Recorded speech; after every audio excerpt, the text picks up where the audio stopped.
Hi, ma'am. We are live now? Yes, ma'am. Okay, so good evening, everyone. Today, today we are going to try and finish off the topic which we started yesterday. For a lack of a better word, I have used the word Aatmnirbhar Bharat because that is the theme which is running through the five or the Pach Patras which the Prime Minister of our country has elucidated from the ramparts of the Red Fort. So he feels that a citizen of India should work for the development of the country, that we should shun our colonial mindset, that we should work for the unity and integrity of our nation, which is our strength. And it also feels that we should, at the same time, work towards a cooperative kind of federalism. But while cooperative federalism is good, there should be an element of competitive federalism. And to map or to codify competitive federalism, the Niti Aayog, which is a public policy think tank, came up with certain indices, and those indices or indices, whichever way you want to call it, was what I was mapping yesterday before we switched off from the class. So the most important indices which the Niti Aayog claims that we should have or which the states should have is called first the education, the school education quality index. Okay, so the states are going to be rated according to these index or these indices, and based on that, the most successful state will be brought forward, and the best practices of those states can then be disseminated amongst the other states to follow it up. So best practices get to be spread in the entire country. So the first is the school education quality index. The second is your state health index, and health is a subject of the state, and we've gone into this when we were doing COVID, but now it's an indice which the Niti Aayog feels that the state should be judged on. Then we have what is called the composite waste management. और कल हमने बात किया कि हमको 1.2 trillion dollars के करीब या 894 बिलियन डॉलर्स के करीब लगेगा अगर हम सूवेज, ट्रांसपोर्ट और हाउसिंग अर्बन इंडिया में प्रोवाइड करना चाहते हैं bye 2047. So composite waste management was another indice. Then we talked about SDG goals. So SDG goal index is also there, very much live. Then we have what is called the India. We have what is called the India Innovative Index.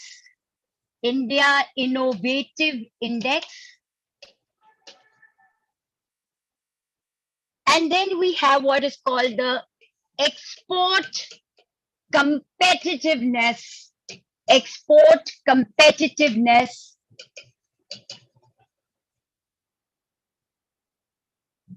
Index. Having said that, let us now go into the index for which the ratings were made most available or which are most important in this context. So the first one is the India Innovative Index. अब अगर आप India Innovative Index देखिए,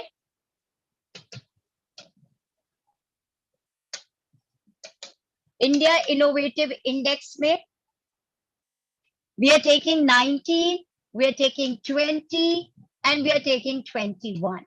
Now, in all these years, the state which stands out first is Karnataka.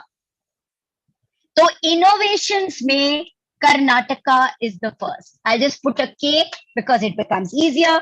Then, the second place is of Tamil Nadu. The third place is of Maharashtra in 2019.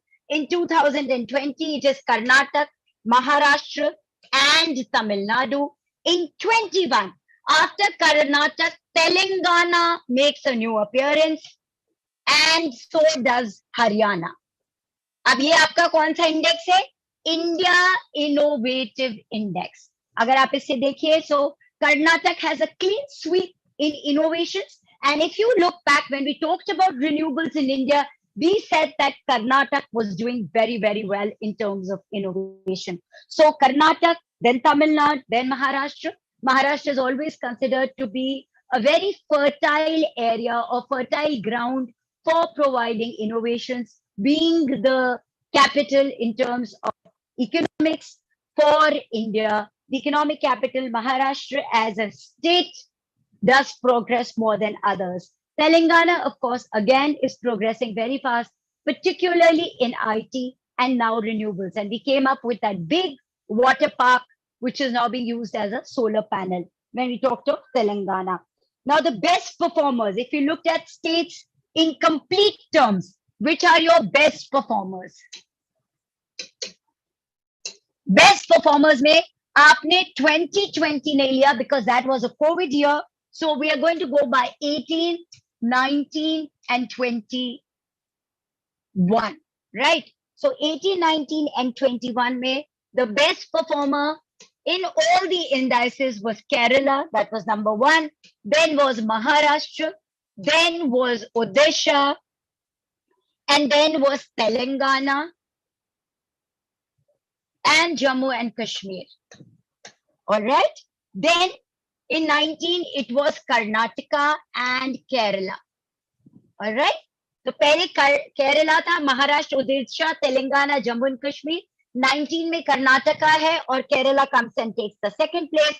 21 में again Karnataka is there, then Kerala is there, then Odisha is there, and then Rajasthan is there. I don't know where Rajasthan is going to go now because repeatedly in the news we are hearing not such good things about Rajasthan, particularly the death of a student from the scheduled caste who was beaten up by his own teacher is making a lot of noise and becomes very important in terms of what are the privileges which have been given for protection of the scheduled caste and scheduled tribes in our country, and how is it progressing. Now, the very important question which comes in as a part of your paper 2, and if you people are keeping your newspaper reading alive, all these issues should be put together in one place because it will help you to answer your questions better. So one of the reasons why I have taken the speech of the Prime Minister is because your questions now for prelims, a small part, but means in a big way. These are the pointers in which particularly your paper 2 and paper 3 is going to progress. So be sure that you are going to land up with something like 50 to 70 marks out of these areas.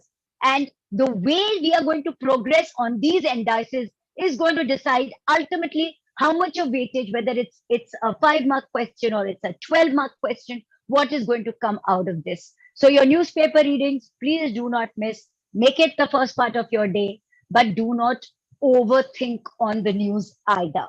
Now, having said that, I have now rated the best performers of the states in India. So the Prime Minister emphasizes that although cooperative federalism is important, but he feels that a competitive federalism as mapped out by Niti Aayog is equally relevant for the country. So this is the way the country is moving in terms of its state. Now, if you look at the startup ranking, because we're talking of Aatmnirbhar Bharat, if you look at the startup ranking, and we go into 18, 19, and 21, all right? We have Gujarat all along. We have Gujarat, and we have Gujarat, okay? So in terms of startups, Gujarat is making peanut chutney, Gujarat is making solar panels, Gujarat's making wind energy happen. Gujarat is also cultivating and converting the area around the oil refinery, which was acting as a pollutant, and the Green Tribunal gave a warning to the refinery, and this is the Reliance refinery in and around the state of, I mean, around Rajkot, where Reliance has a big factory.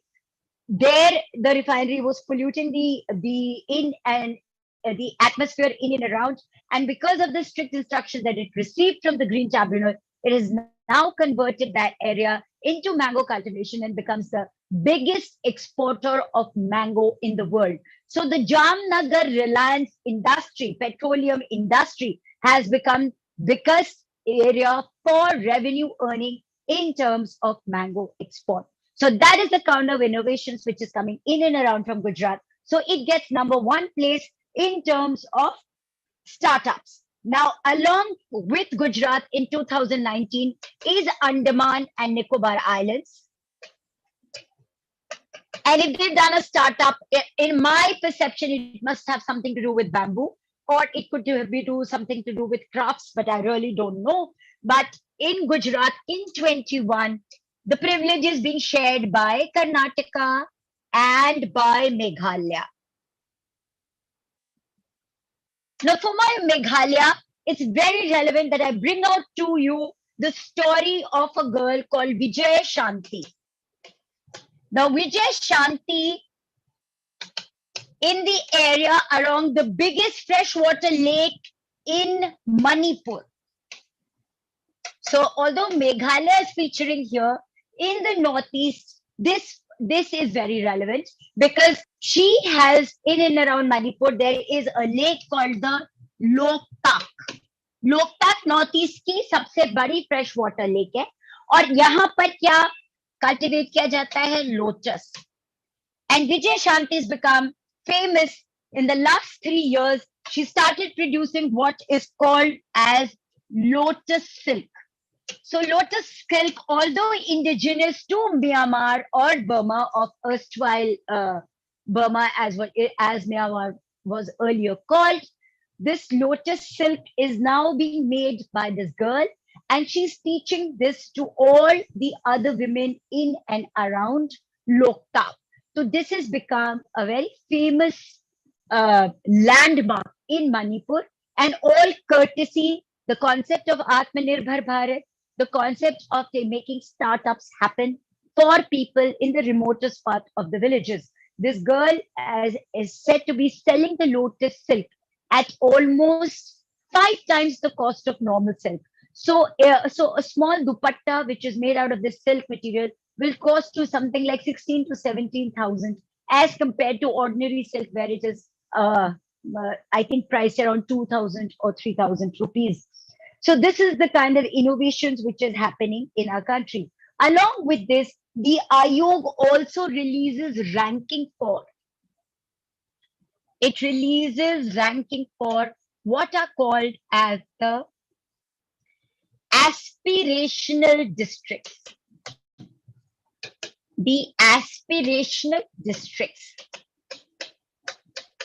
Now, what are these aspirational districts? And this the Niti Aayog started doing some 4 years back, which means in 2018, the Niti Aayog mapped out 112 most backward districts of our country.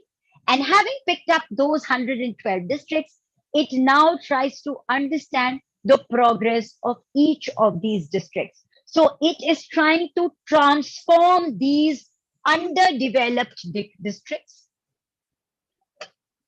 And the states are being ranked along with this, these underdeveloped districts, right? In the country.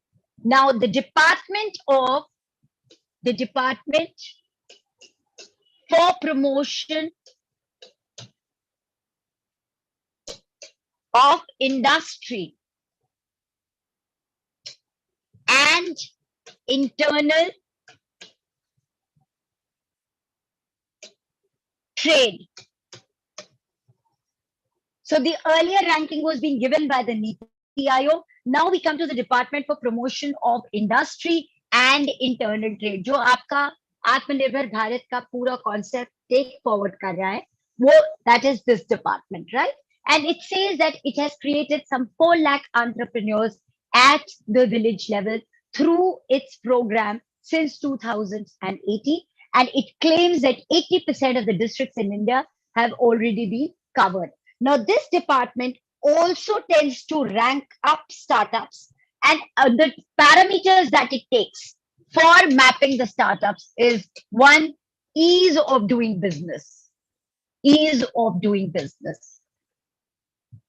ये सबसे पहले आपका इनका criteria है कि आप कितने आराम से एक स्टार्टअप को स्टार्ट कर सकते हैं. The center also releases what is called as the business reform action plan. All right? The business reform action plan. The center also releases called the business reform action plan, under which the states are categorized. And here the states are categorized into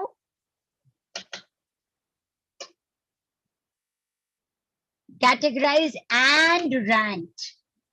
All right? They are ranked and categorized as top achievers,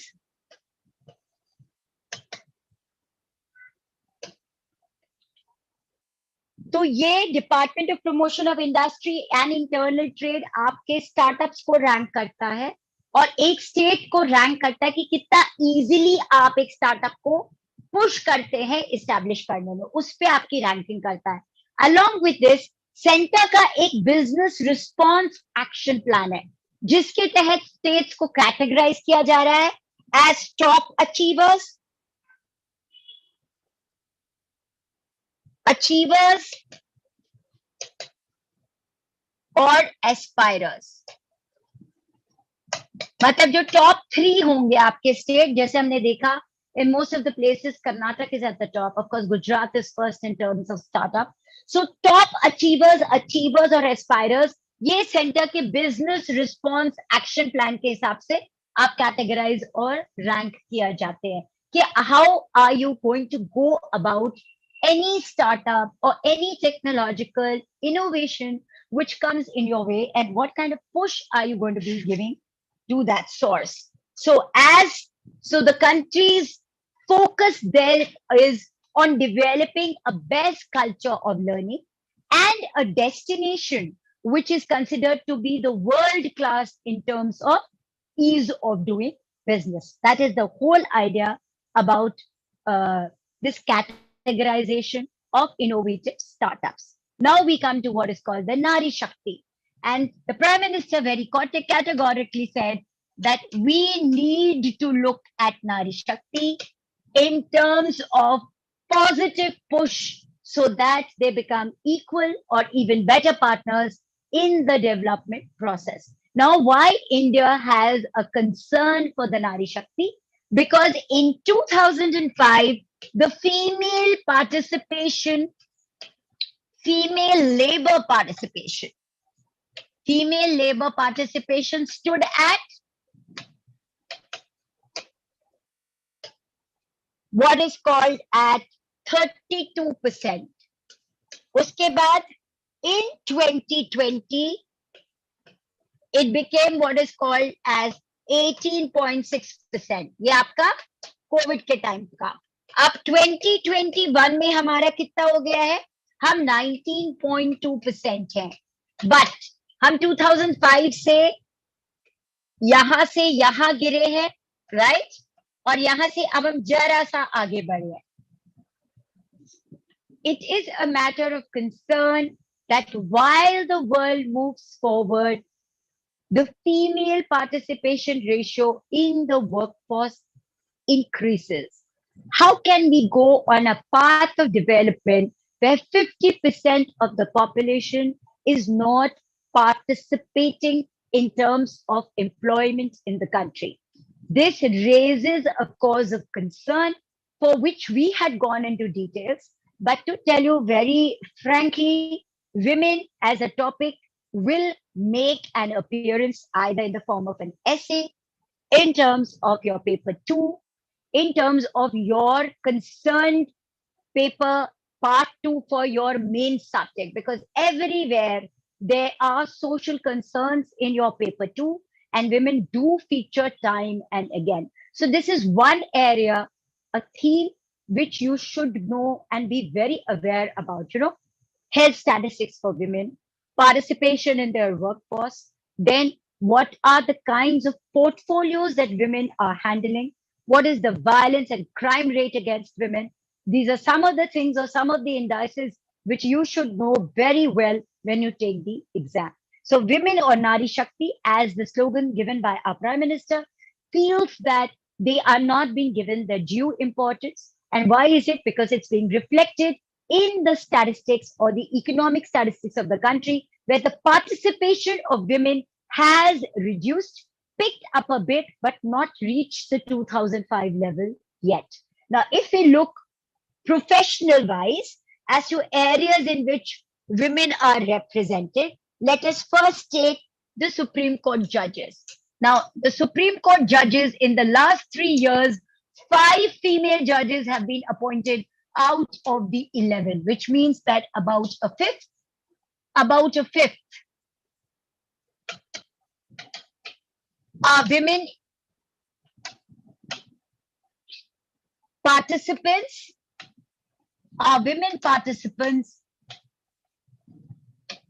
in the apex court. In the apex court, right? Now, which means in terms of percentages, that 12.5% is the strength of women in the Supreme Court judicial circle. So when we say 12.5%, it means it is a decimal number. So we are talking about women not being at the top in terms of providing justice to 50% of the population of the country, because now we are 50%, right? A little bit more than 50%, but we'll stop at 50% only. I think that'll be better. Now, if you look at the police force, all right? If you look at the police force, then we are saying that in 2005, the police force had about 5.7% representation of women. As on date, that is in 2021, it has increased to 10.5%. But उसी article में ये भी लिखा हुआ है कि although women का participation police force में बढ़ चुका है, but they will be providing escort to other male ministers or to other male judges, or they will be looking at and being a part of handling people who are men, because other women are not coming forward in positions of power to give them that kind of a support. So their seniors to whom they are going to be reporting are more times men than women, which again puts in a glaring scenario in front of us where women are not in equal participation to men. So the Prime Minister noted that although we have made some progress in terms of women participation, but it's still not up to the mark. If we go from the Supreme Court to the High Court, 13% of the judges in the High Court are women. And this I'm talking of the statistics in 2021. If we look in terms of lawmakers, यार आप ministers की बात कीजिए, तो हमारे यहाँ ministers अभी 2022 में कितने हैं? I think 14.9% are women. ठीक है? Which is dismal as compared to Pakistan and Bangladesh, because Pakistan or Bangladesh mein women ministers are in the ratio of 20.5% and 20.9%. तो हम पाकिस्तान और बांग्लादेश से भी गए गुजरे हैं so far as women in politics, important portfolios is concerned. Now, after this, we talk about the number of women who work as managers. The article says that in 3% of the companies which are listed on the SEBI, there are no women directors in the board.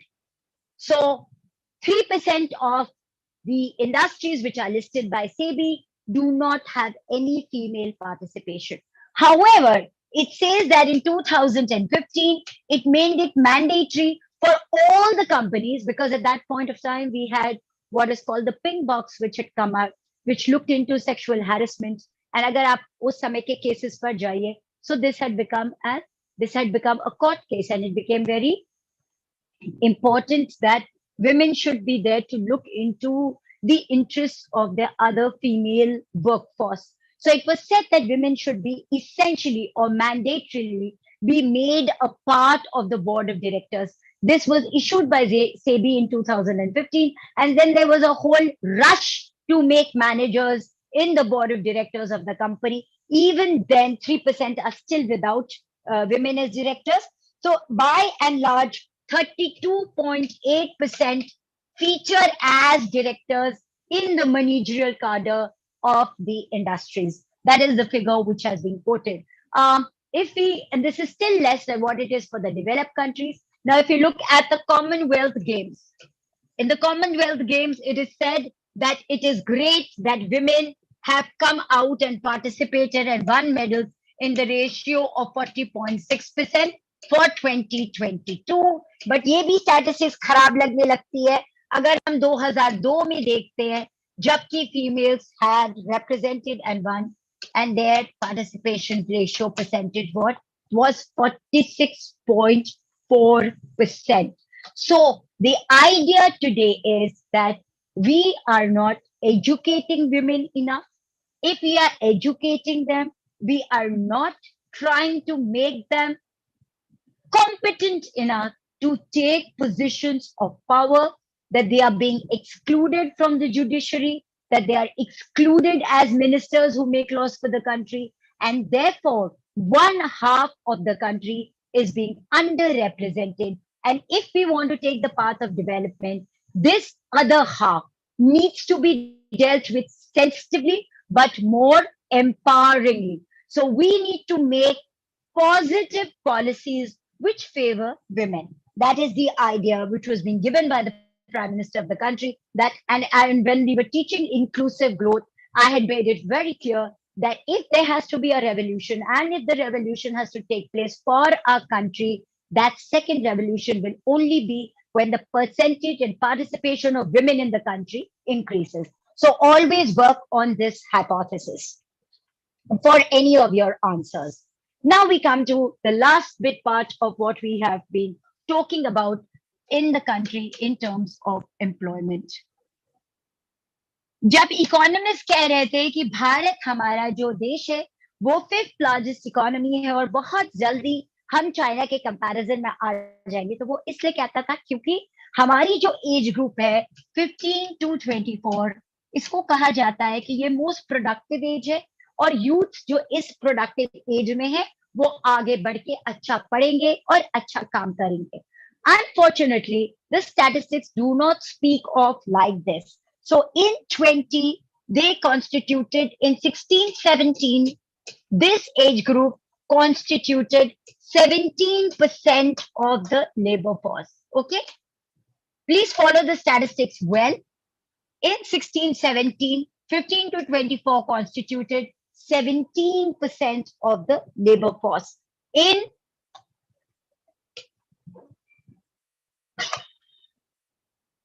21-22, this has come down to 13%. Okay, so from 17%, the participation of the youth, which was considered to take the country forward, has actually come down from 17 to 13%. Now, is it because the population in this bracket has decreased? No, it is not the case, and we will be quoting statistics just to prove that point. So what is the argument which is being given by this labor force or the study which was carried out? And the study has featured in the Business Standard as an article. I think the paper is of 18th of August. And if you look at it, it is like disguised unemployment as education. All right. So, and it's an eye opener. So it goes on to say that in 16-17, 15% of these people were not taking up employment because they said that they were students. All right. Now, in 19-20, this increased to what is called 18%. Now, in 21-22, this percentage has increased to what is called 23%. All right. And at the same time, the percentage of graduates in the country has reduced. So हमारा graduate का percentage is hovers around 12% or so. And yesterday when I was quoting the statistics, I told you that we have 30 colleges per 1 lakh and 15-16 से उसमें भी enrollment numbers गिर रहे हैं. तो ये जो percentage आप देख रहे हैं students का is actually not people who are going in for studies, is actually of people who are not able to find employment, and therefore under that garb they are trying to behave as students and trying to enroll whichever class they can get into and study. So this is what is an alarming thing for the country. Now between 16 and 17 to 21-22, we have added 121 million people to this age bracket of 15 to 24. हमने add किया है 121 million. हमने 121 million 16-17 से लेके 21-22 के बीच में इस age group में ऐड किया है numbers. So it's not that the numbers have reduced and therefore their labor participation has reduced. It is something else. So 121 million we have added in this period, in this 5-year period, we have added to this age group, and at the same time, in the same period, the student number has increased to 104 million. और ये मैंने 121 million हमने भारत ने इसमें add किया है in terms of population, और students का percentage 104 million के ऊपर बढ़कर चला गया है. But at this point of time, 10 million jobs got reduced.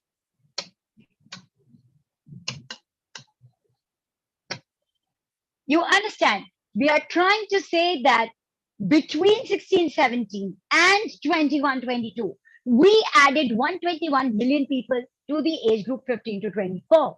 In the same period, we added students to the tune of 104 million. And while this is happening, we have shrunk the employment or the job profile market by 10 million. So it means that only those people in this age group are becoming students who could not find a reasonable employment avenue for themselves. So therefore, this becomes disguised unemployment in the form of education.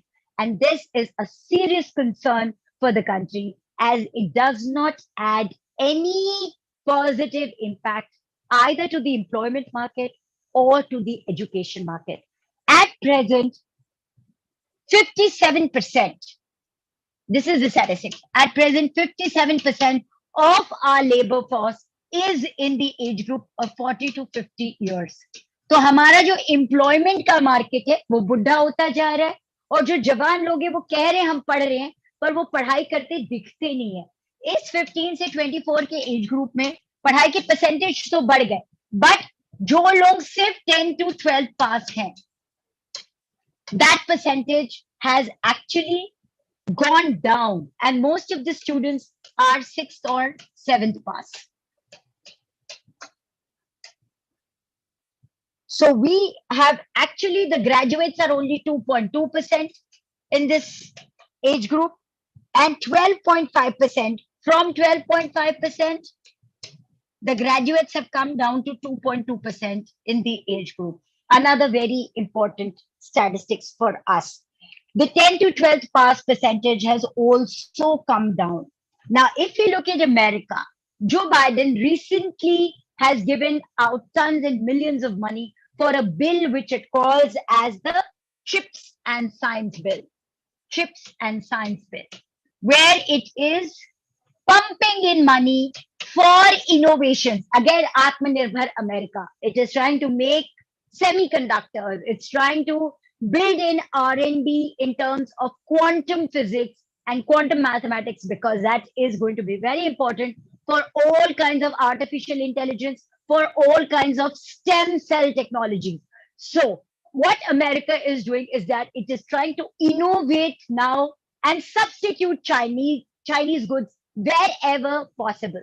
Even Chinese services are being severed off. So who do you think can benefit out of it? It is said that 3 lakh Indians are waiting visa opportunities in America for to work as specialists in quantum physics and also in STEM technology. India is said to have the highest percentage of professionals in STEM technology. So, on the one hand, there is a crisis in our country in terms of trained professionals. On the other hand, the cream of the country is leaving India and going abroad to work. As of now, because Joe Biden's entire administration is under pressure for not providing visas to people from abroad, the minute the markets open up, which it will, because Americans as such do not study, they only know how to spend money and increase the carbon footprints of the world, Indians will find a way there because there is no substitute. That is the whole point that I'm trying to make here. So though they are going to do very well in USA, in their own country, they are not being absorbed by the market or used properly. So another direction which we need to think of is that if we want our country to develop, then all these people who are now going abroad should be provided with opportunities to work in our land. So whether it is something to do with quantum physics, whether it is something to do with STEM technology, India needs to take on a leading role. We have the manpower. What we really do not have is any kind of infrastructure or research facility which is rewarding for a student of that caliber. And this should be a focus of concern for the country in times to come. And so India at the rate 100 for 2047, first and foremost, we should have a market for such professionals in the country. Now, the concluding part for this is that we are saying that we went in India very fast in 1947, went in for a kind of internationalism which cost it dear in the high Himalayas, right? So we had a war with China. Then we went in for full swing globalization at the turn of 21st century, which brought in its own kind of problems. At present, Delhi cannot look to the west because Pakistan is sitting there, and we haven't yet been able to open up dialogues with Pakistan. We are trying to mend our ways with the east neighbors, that is Myanmar and Bangladesh, and to some extent we are succeeding, but at the same time, we should ensure that the border issues with Bangladesh are resolved ASAP. Now, for the future, what India needs to do is that it needs to be able to bargain in all international forums like the UNO, like G20, like G7, like the WTO, and argue its cause. At the same time, it should work for coalitions in the greater Pacific region and the Asian region so that it has like-minded people on board to push the country forward. So India in 2047 can look to be a powerful nation with its own credibility, with a huge market which can be ranked as third, fourth, fifth, whatever be the number. But we should be very clear that policies should be such that they favor the nation, not only in terms of personal growth, that is the growth of individuals, but for the country as a whole. So now we bring the end to this Aatmnirbhar Bharat. I haven't taken the fundamental duties of the citizens, which were added by the 1976 Amendment or the 42nd Amendment, because you're going to do it as a part of your polity. If we need to go into it, we can do it. But be sure to read your fundamental duties because they are going to be a part of your paper somewhere or the other. So make a reading when you've made notes for this, make a reading for your fundamental duties portion.